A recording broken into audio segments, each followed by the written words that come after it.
Magandang gabi para sa ating lahat at welcome sa panibago nating programa na nakasentro sa salita ng Diyos. At alam natin kung gaano kaimportante na tayo nabubuhay kasama ang salita ng Panginoon. Welcome, ako po si Father Alex Gubrin, Claretian Missionary, Biblical Animator na Claretian Missionaries Philippine Province. At makasama din natin ngayon ang ating mahal na rector ng Claret Theology House, si Father Pipo. Magandang gabi po sa inyong lahat. Ako si Father Pipo. Bumabati sa inyo ng mapagpala na gabi sa inyong lahat at welcome sa ating programang Salitahanan.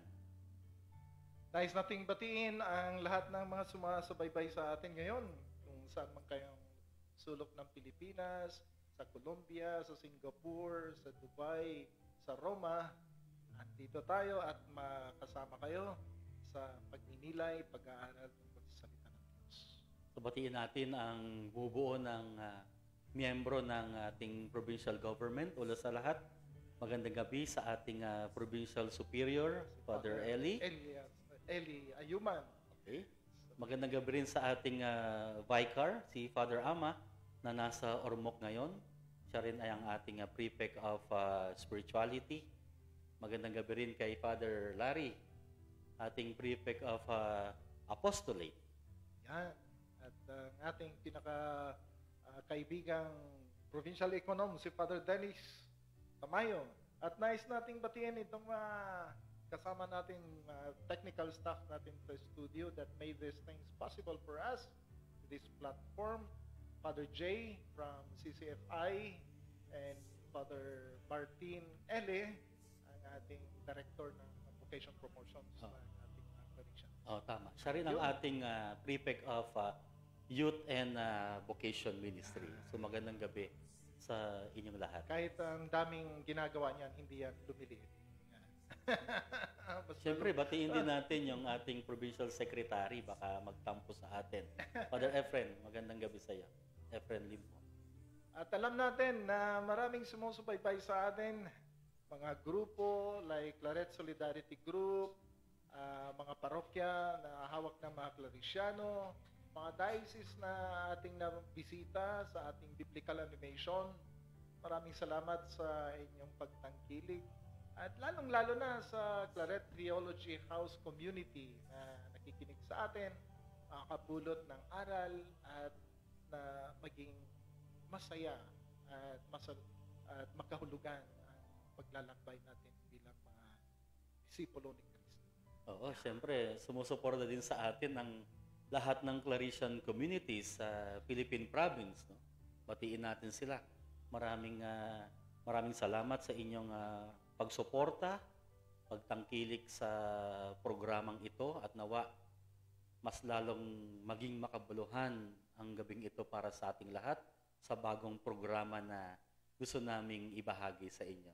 Ayun, unang salvo para sa ating programa. Sana ay tuloy-tuloy na ito, no, sa pangarap nating makaambag sa tinatawag na cyber evangelization.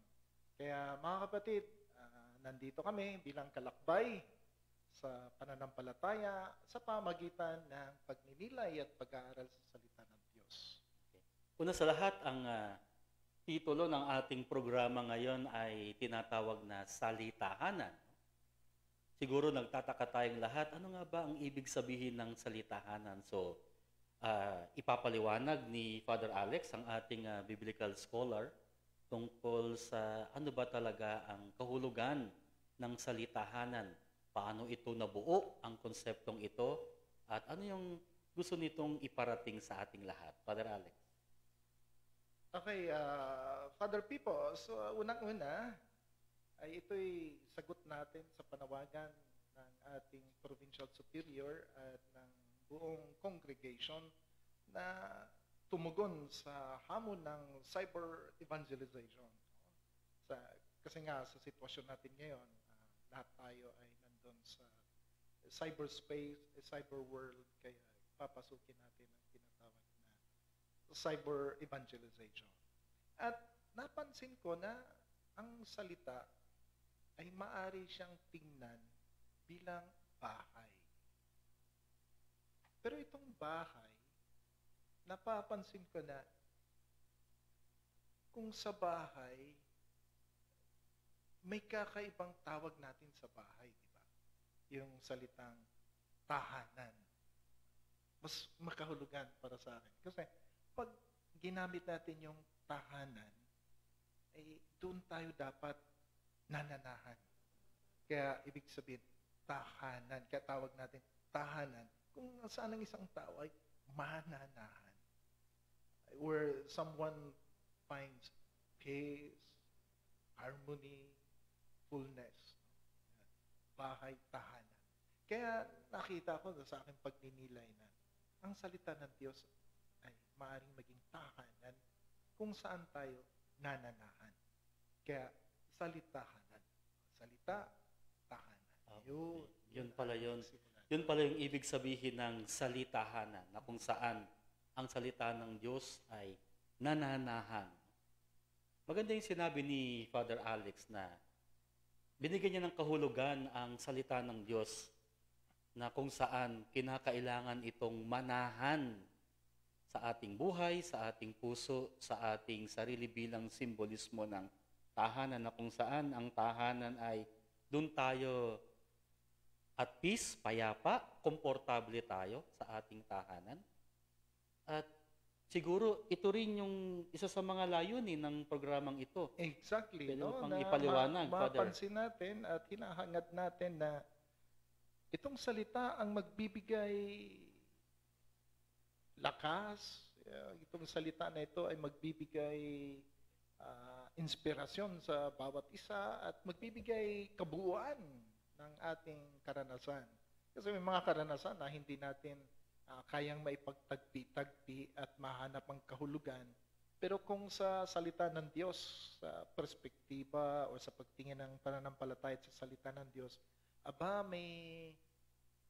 may connection pala ang lahat na ito. Tapos, naihambing natin din ito sa buhay, no, ng tao. Ang tahanan ay parang isang buhay ng isang tao. Di ba sa tahanan natin, meron kang tinatawag na salas, may ano pa ba yung sa bahay? May kusina. May kusina. Mahilig tayo sa kusina. Lalo na dito sa panahon na ito, lagi tayong nagluluto. At may bedroom kung saan tayo natutulog. At may iba-ibang bahagi ang tahanan. Ang buhay ng tao ay parang ganun din. No? Hindi lahat ng tao ay nakakapasok sa salas, di ba? Sa silid tanggapan. Yung mga gusto mo lang papasukin at doon ay pinag-uusapan ang mga bagay-bagay, karanasan at experience. Pero kung nakapasok doon, hindi lahat doon nakakapasok sa bedroom. Di ba? Yung mga intimate people lang na makakasama, makapasok mo doon. At sa kusina, ganon, ay sa kusina, ito yung lugar kung saan tayo nag-iisip, naging creative, nag-eksperimento ng mga bagay. Ano? So, yung tahanan ay actually buhay ng tao. Kaya dito titingnan natin kung paano pumasok itong salita ng Diyos dito sa mga spaces, sa mga espasyo, sa mga lugar ng buhay ng tao. Napakaganda palang pagpapaliwanag ang ibinigay sa atin ni Father Alex, no? Na kung saan ito yung layunin ng salitahanan, na papasukan ng Diyos ang bawat bahagi ng ating buhay at bibigyan niya ito ng liwanag, lakas, kung sakasakaling tayo ay nanghihina sa ating buhay pananampalataya, sapagkat naniniwala tayo na ang salita ng Diyos ang siyang nagbibigay ng direksyon, lakas, inspirasyon sa buhay natin. So, ano ba yung mga inaasahan ng mga susubaybay sa ating programang ito, Father Alex, sa salitahan? Dahil ito'y unang pagpapakilala natin sa programa natin, ay nais kong imbitahin ang bawat isa na ganito ang magiging dynamics ng ating programa. Unang-una, ngayon kakaiba dahil simula pa lang at inintroduce natin yung programa, pero sa usual na mangyayari sa susunod na mga episodes, kabanata or segments ng ating programa ay unang-una nakatutok sa pag-aaral at pagninilay sa salita ng Diyos. Magkakaroon po tayo ng pagbasa at pipili tayo ng teksto, no, na sa tingin natin ay mahalagang pag-uusapan. Lahat naman yan mahalagang pag-uusapan, di ba? Pero hindi naman natin pagsabay-sabay lahat, no? So, pagninilay, pag-aaral, at may dalawang bagay sa pag-aaral. Yung pag-aaral na may kasama kung ano yung matutunan natin sa side ng kaalaman, at may pag-aaral na tinatawag nating pagpupulot-aral. So, pag-aaral, dalawang dimensyon ng gagawin natin, yung kaalaman at aral, pagpupulot-aral. At the same time, ito'y naka-contextualize, kumbaga, sa buhay natin. Kumbaga, hindi lang natin titingnan yung kung ano yung sinasabi nito noon sa panahon ng nila, nung panahon ni Jesus o panahon ng mga first Christian communities. Kung hindi, titingnan din natin kung paano yan naging connection nito sa buhay natin ngayon. Okay, napakaganda ng konsepto ng salitahanan na ito. So, wag na nating patagalin, Father Alex, simulan na natin. Bigyan na natin ng sample kung papaano ito dadaloy sa programang salitahanan. Okay, sige. At dahil medyo ang oras natin ay tumatakbo, so sasampulan natin itong proyekto na ito, programa na ito. Huwag natin masyadong pahabain, pero at least maaninag na natin kung anong mangyayari sa mga susunod na segments natin, susunod na episodes. Okay? Siguro simulan natin sa pakikinig sa salita ng Diyos dahil ito ay nakasentro sa salita ng Diyos, kaya bigyan nating daan ang ebanghelyo na napili natin sa gabing ito. Ang ebanghelyong napili natin sa gabing ito ay ang ebanghelyo sa ayon kay San Juan, chapter 20, verses 1 to 18. Yan. John chapter 20, verses 1 to 18. Basahin na natin. Ang mabuting balita ayon kay San Juan. Ngayon, pagkatapos ng araw ng pahinga, habang madilim pa, maagang pumunta sa libingan si Maria Magdalena. Nang makita niyang tanggal ang bato mula sa libingan, patakbo siyang pumunta kay Simon Pedro at isa-isa pang alagad na mahal ni Jesus. Sinabi niya sa kanila, "May kumuha sa Panginoon mula sa libingan at hindi namin alam kung saan nila siya inilagay."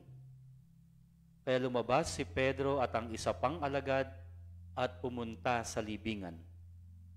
Sabay na tumakbo ang dalawa, ngunit mas mabilis tumakbo kay Pedro ang isa pang alagad at unang nakarating sa libingan. Pagkayuko niya'y nakita niyang nakalatag ang mga telang linen, pero hindi siya pumasok. Dumating namang kasunod niya si Simon Pedro at pumasok sa libingan. Napansin niya ang mga telang linen na nakalatag at ang panyo namang nakatalukbong sa ulo niya ay di kasama sa mga telang linen na nakalatag kundi hiwalay na nakabilot sa mismong lugar nito. Pumasok noon ang isa pang alagad at unang nakarating sa libingan at nakita niya na siya'y naniwala, sapagkat hindi pa nila alam ang kasulatan na kailangan siyang magbangon mula sa mga patay. Kaya bumalik pa uwi ang mga alagad. Nakatayo namang umiiyak sa labas si Maria sa may libingan. Sa kanyang pag-iyak, yumuko siyang nakatanaw sa libingan. At may napansin siyang dalawang anghel na nakaputi na nakaupo, isa sa may ulunan at isa sa may paanan na pinaglagyan ng katawan ni Jesus. Sinabi sa kanya ng mga iyon, "Ale, bakit ka umiiyak?" Sinabi niya sa kanila, "May kumuha sa Panginoon ko at hindi ko alam kung saan nila siya inilagay." Pagkasabi niya nito, tumalikod siya at napansin niya si Jesus na nakatayo, pero hindi niya nakilalang si Jesus iyon. Sinabi sa kanya ni Jesus, "Ale, bakit ka umiiyak? Sinong hinahanap mo?" Sa pag-aakala niyang iyon ay ang hardinero, Sinabi niya sa kanya, Ginoo, kung kayo ang nagdala sa kanya, sabihin niyo sa akin kung saan ninyo siya inilagay at kukunin ko siya. Sinabi sa kanya ni Jesus, Maria. Pagharap niya, sinabi niya sa kanya sa Aramaiko, Rabboni, nang ibig sabihin guro. Sinabi sa kanya ni Jesus, Huwag kang humawak sa akin sapagkat hindi pa ako nakakaakyat sa Ama. Puntahan mo ang mga kapatid ko at sabihin mo sa kanila, Paakyat ako sa Ama at Ama ko at Ama ninyo, sa Diyos ko at sa Diyos ninyo. Pumunta si Maria Magdalena na ibinabalita sa mga alagad, Nakita ko ang Panginoon, at sinabi niya ang mga sinabi sa kanya. Mga kapatid, ito ang ebanghelyo ng ating Panginoon. Napakaganda yung pinili nating teksto at maraming nagtatanong, bakit naman resurrection event ka agad? No? Hindi, para tayong mga Hudyo, nagsisimula sa katapusan, pabalik. Kumbaga, bakit resurrection nga event ang napili natin sa gabing ito? Dahil tayo we are people of resurrected Christ. No? Sabi nga ni ni Pope Francis na we are joyful people. At ang batong panulukan ng ating pananampalataya ay ang resurrection events. Kaya ito yung sisimulan natin ngayon. No? Yung simulan natin pag-aralan at pagninilayan. Nais kong ibigay sa inyo ang isang perspektibo. Maraming pwedeng pag-aralan dito. No? Gospel of John pa lang, Diyos ko, ilang taon yan pwedeng pag-aralan. Pero nais kong bigyan ng perspektibo yung narrative nito na becoming a herald of life, of resurrection. Pagiging bigay alam ng buhay o ng resurrection. Kung saan, dito nakafocus kay Mary Magdalene, no? Maria Magdalena. At kung napapansin natin ay, sa gospel pala, binibigyan pansin ng mga babae. At ito ay isa sa mga malaking narrative, isang malaking narrative sa Ebanghelyo na nagpapakita ng kung anong kalaki ang role ng kababaihan. Kaya, it's becoming a herald of life, resurrection. Kung mabasa natin sa 1 Corinthians 15:4-5, ito yung Easter preaching of the early church. Ito yung sinasabit na ulit-ulit na natutunan ng early Christian communities. That Jesus was raised and He appeared. So yung may raised and He appeared. Akala natin pareho yan. Pero magkakaiba yan. Kasi ito yung raising at appearance, ito yung dalawang bahagi sa sinasabi nating resurrection event. Ang pagpapakita no? At ang pagkabuhay. Pagkabuhay. He was raised and He appeared. Nagpakita siya. Precisely, ito yung binigyan ng kwento or narrative form sa Ebanghelyo. Kumbaga, yung He was raised, ang kwento dyan ay about the empty tomb. At yung He appeared, so appearance stories, ito yung resurrection stories of Jesus in the Gospels. So, dalawang bagay yan. At mahalagang tingnan natin yan kasi kung napapansin natin sa resurrection accounts, no, may mga yung apat na ebanghelyo ay nagkakasundo sila. Although, pagkatapos nito, kanya-kanya na silang kwentuhan, pero sa apat na bagay, ay nagkakasundo ito sila. Unang-una, yung panahon, early Sunday morning, na bumibisita ang iilan sa kanila, bumibisita doon sa tomb. Tapos yung presence ni Mary Magdalene, okay?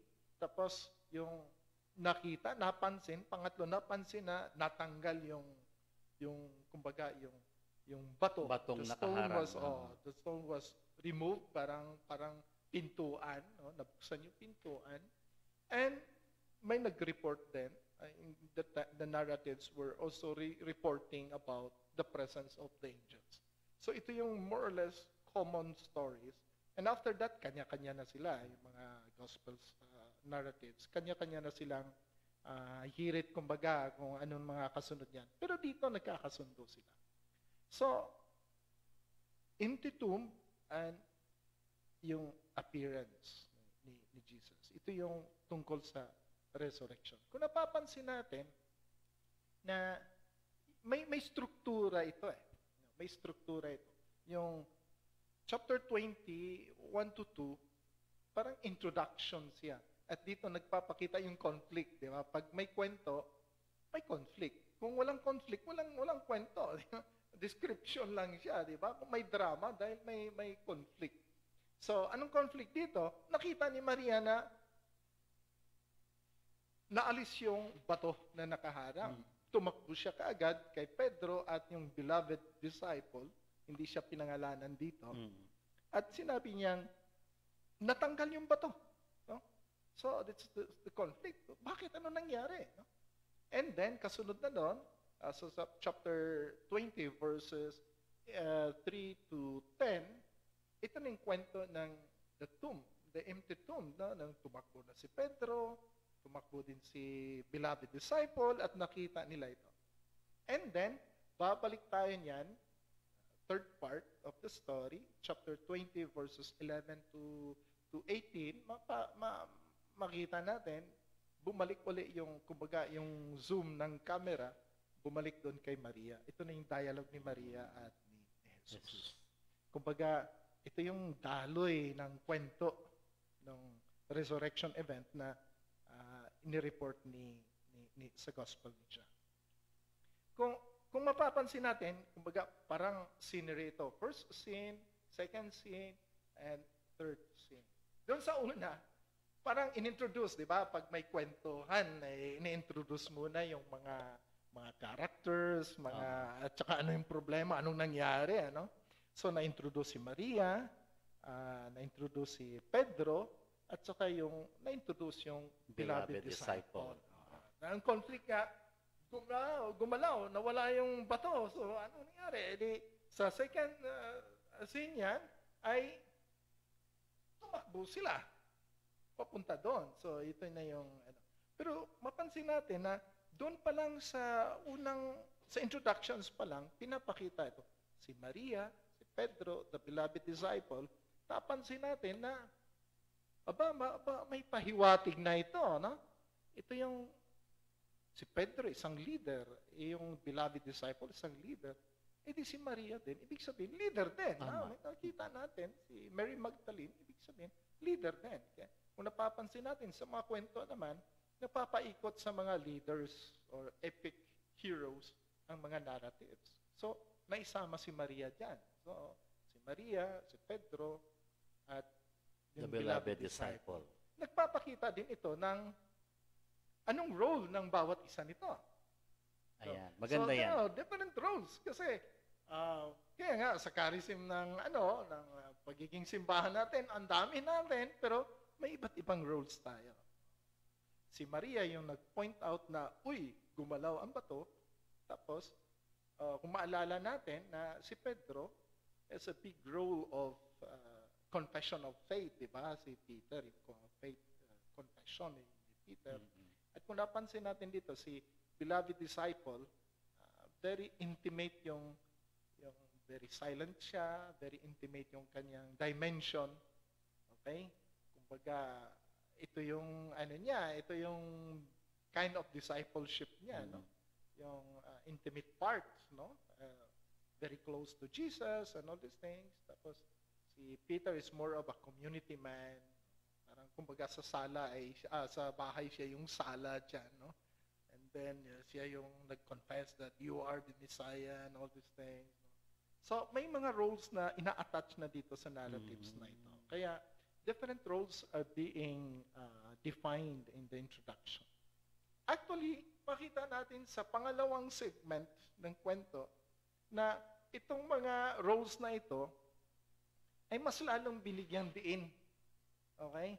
Na si Pedro, nakita niya yung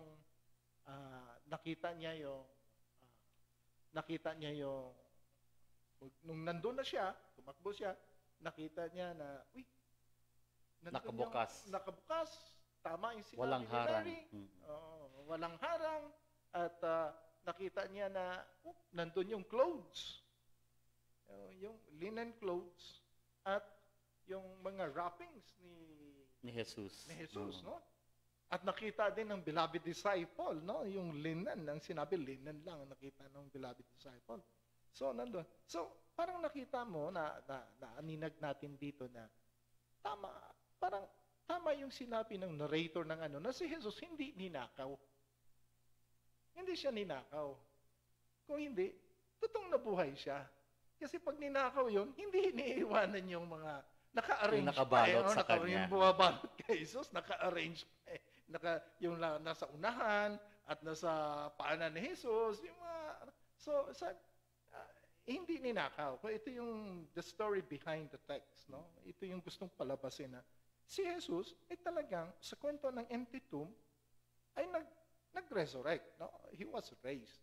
Hindi siya ninakaw. Kasi sabi nga ni Mary, mamaya ninakaw ba ang katawan ni Jesus? Saan nyo dinala? Or something like that. So, yun ang nangyari sa second episode o segment or scenery. Pangatlo, or isara natin yan, ibig sabihin, yung the tomb is empty, no? But the body was not stolen. So, yun yung very essential na gustong iparating ng text. Pangatlo, itong pangatlong scenery natin, scene number 3, ito na ang magandang bigyan natin pansin. Ayan. Si Maria, sabi nga sa binasa mong ay nasa labas, she was standing, or she stood, and she was crying.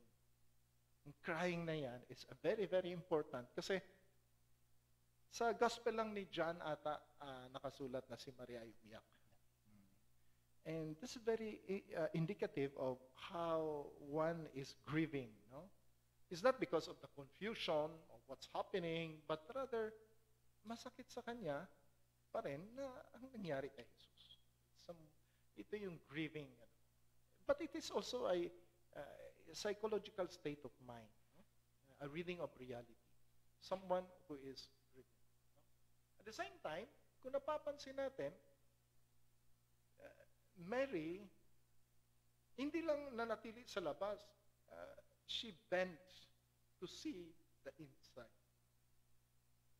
Andun nakita niya yung sa loob, nakita niya yung angels. Nakita niya angels. And say, why are you crying? No? And the more, the angels actually are renewing or trying to emphasize the grief of Mary, which is becoming a symbol of faith. No? Hindi ka naman iiyak kung walang kabuluhan sa iyo at walang kahulugan sa iyo ang mga pangyayari, di ba? So yung bending down, crying, bending down, and then yung dialogue nila sa nung di niya napansin, she did not di niya napansin na si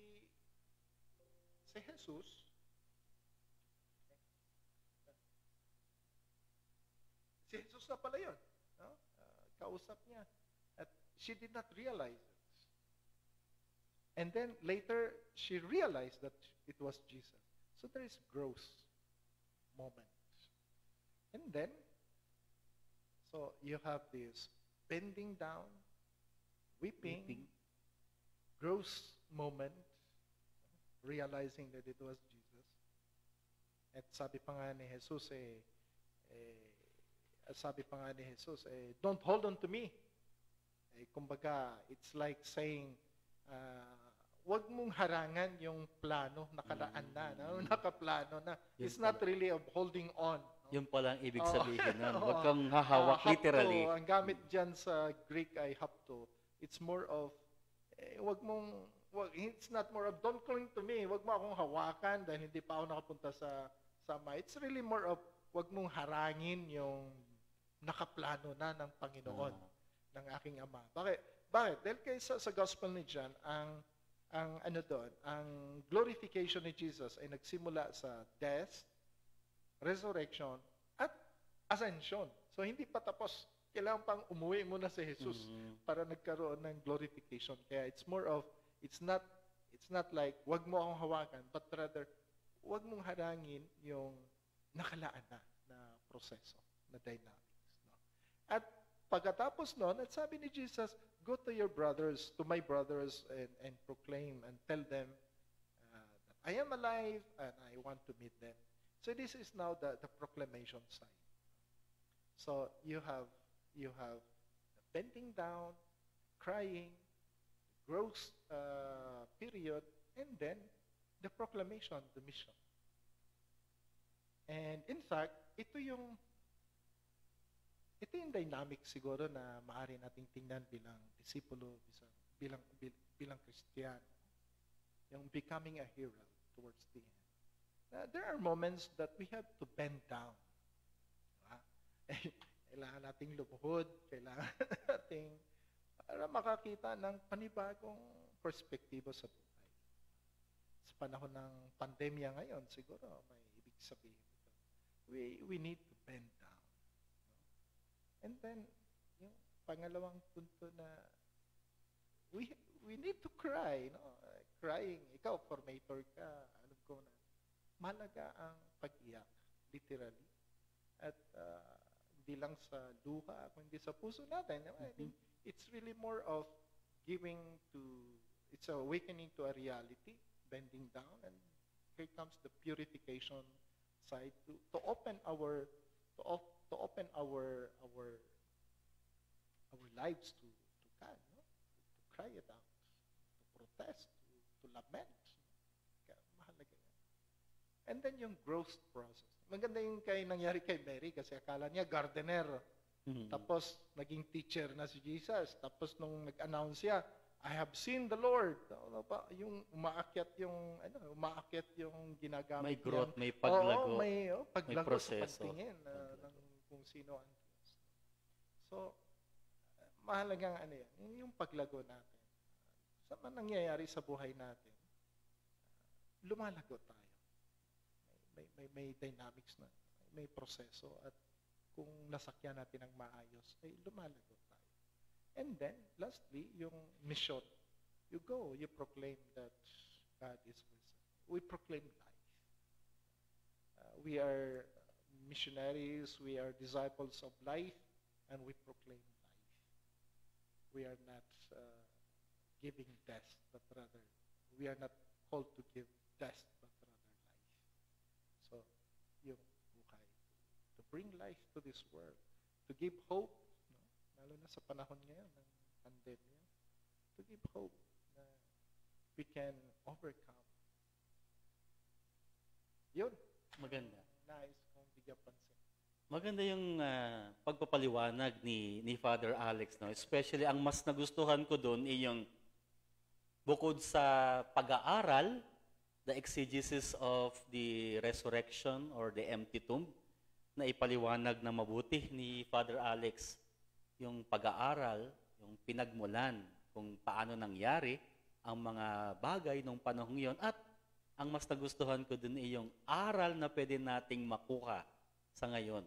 At ang nakita ko dun ay yung mga pagkakataon sa buhay natin na nabanggit nga ni Father Alex na sa buhay natin madalas tayong nadadapa, no?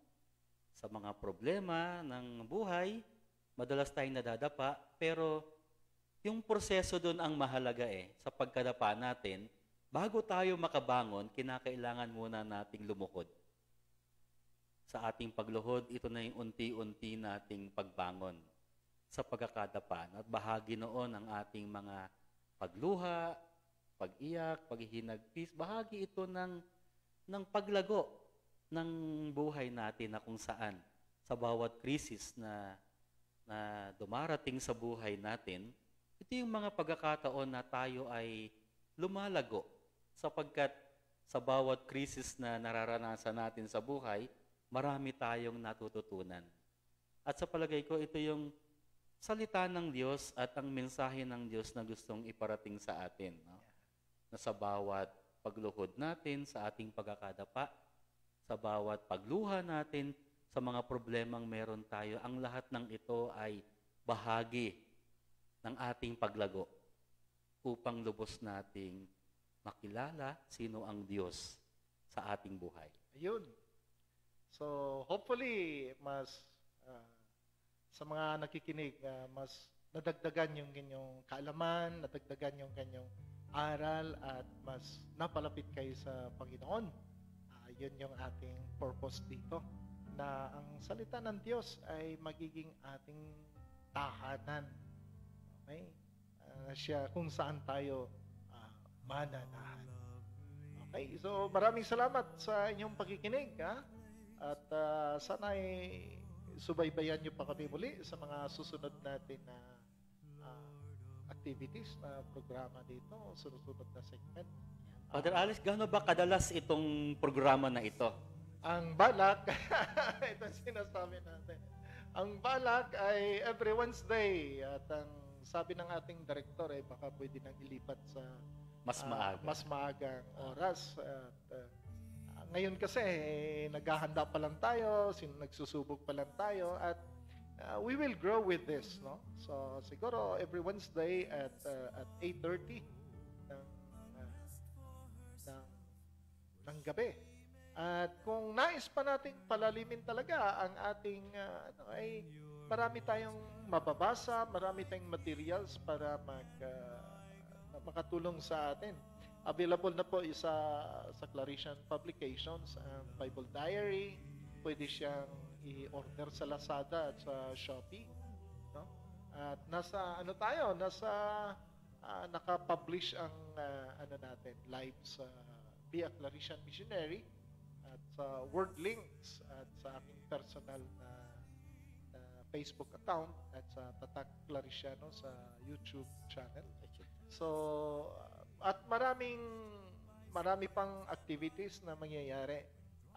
Humingi lang kami ng paumanhin na dahil pasimula pa lang ito, may mga glitches tayo, technical glitches, no? Sa sound.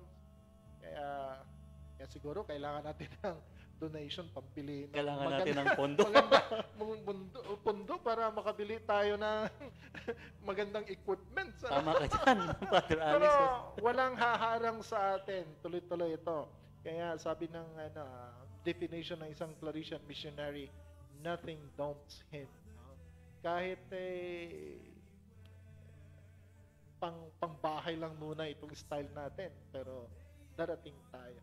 So, may mga programa din ang mga Claritians, no? Hindi lang ito, at mapansin nyo sa iba't ibang channels at platforms, meron tayo. In fact, meron tayong campaign and entertainment channel or platform. Na, tuwing kailan yan nangyayari? Di ba, every Saturday. Tuwing Sabado. Tuwing Sabado, 8:15 din, no?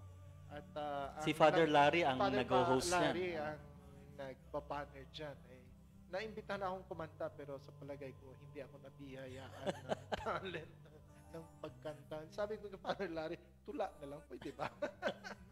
Pero kakaibang channel, ibang platform para i-campaign ang mga mission frontiers ng mga Claritians ng ating mission. Pero dito, sa programa natin, salitahanan, salita kung saan siyang ating tahanan kung saan tayo nananahan. Maraming salamat sa inyong pagsubaybay. Marami pong salamat, lalo tigit sa mga nanonood sa atin. Patuloy niyo pong suportahan, subaybayan ang programa ng Tatak Claritiano, ang aming bagong-bagong segment, ang Salitahanan. Pagpalain po kayo ng Poong May Kapal.